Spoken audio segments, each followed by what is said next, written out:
Elias Pettersson is starting to look like himself again, Lukas Reichel settling in, and Kiefer Sherwood might honestly be the heartbeat of this Canucks team right now. The Canucks lost a close game to Montreal on Saturday night, but bounced back against the Oilers with a gutsy win, and there were a few decent bright spots along the way. The first game of the back-to-back against Montreal on Saturday, Petey opened the scoring off a nice feed from Filip Hronek. EP40 looks fast, confident, and he's skating just like his former self. The power play also looked sharp. They were working the puck around well until DeBrusk tipped in a Hughes point shot to make it 2-0. And honestly, I don't get the hate Petey's still getting. He's been responsible defensively this season. He's producing. You can just tell his confidence is coming back, but people still just choose to hate. Stop making it personal, guys. He's a great player. This team just hasn't fully gelled yet. And look at all the injuries. Come on. Lukas Reichel stood out as well. You can see the vision and the passing instincts. I'd love to see him eventually on Petey's wing. But as the game went on, Montreal found their footing. The Canucks ultimately struggled in the faceoff dot, and it cost them, especially on the Habs' go-ahead goal. Demidov made it 4-2 with a rocket, and even though Vancouver pushed late, they couldn't close it out. Still, there were positives. The Abbotsford guys, Baines, Carlson, Sasson, all brought their effort. The main issues overall this game, they're just the penalties, faceoffs, and honestly just some not so great goaltending from Lankinen. Not awful, but you want at least one of those saves back. Moving into game 2 of the back-to-back against the Oilers. A few hours before puck drop, it came out that Quinn Hughes will not be playing in this game, which is obviously not ideal going up against the Oilers, but the Canucks came out flying anyways. Lukas Reichel and Kane looked fast, Sherwood nearly scored shorthanded, and Besser buried one off a nice setup from Kane and Reichel. That line honestly has some solid chemistry early. Then on the power play, just vintage EP40. He ripped one top corner right on Draisaitl's spot to make it 2-0 Canucks, and suddenly kind of feels like he's back. I mean, I've been an EP40 truther since the beginning, but you know, where are the haters at? You could see his confidence all night, and especially in back-to-back games, it just continued to grow. He's skating hard, like I mentioned. He's shooting more, and he's leading by example without Hughes in the lineup. Later in the game, Edmonton did cut it down to a 2-1 game, but Sherwood came through once again, a filthy toe drag goal to restore the 2-goal lead the Canucks had. Third period got a little close. Draisaitl made it 3-2 early, and then the Canucks took a late slashing penalty. You know the rest. McDavid to Draisaitl, tie game. So the Canucks and Oilers went to overtime, and none other than Kiefer Sherwood, Chief Keef, my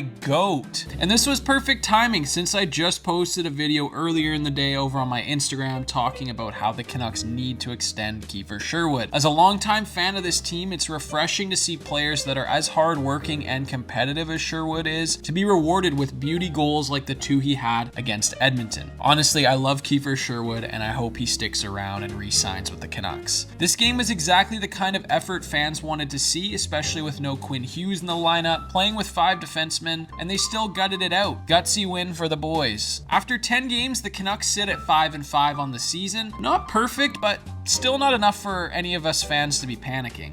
Lukas Reichel's looked promising in the 2 games he's played so far. He had a few scoring chances this game. EP40's heating up, and like I said, Sherwood, man, in my eyes, he's earned himself an extension if he keeps this pace up. Once this team gets healthy and solves their center depth issues, you know, either Hedl or Bluger coming back, whatever it is, by making a trade, they're gonna be fine. I honestly feel okay with a 5-5 start on the year. But let me know your guys' thoughts in the comments below. How do you think Lukas Reichel's looked in his first 2 games as a Canuck? And what do you expect Kiefer Sherwood's next contract extension to look like? And don't forget, EP40 is back, baby. Until next time, peace out.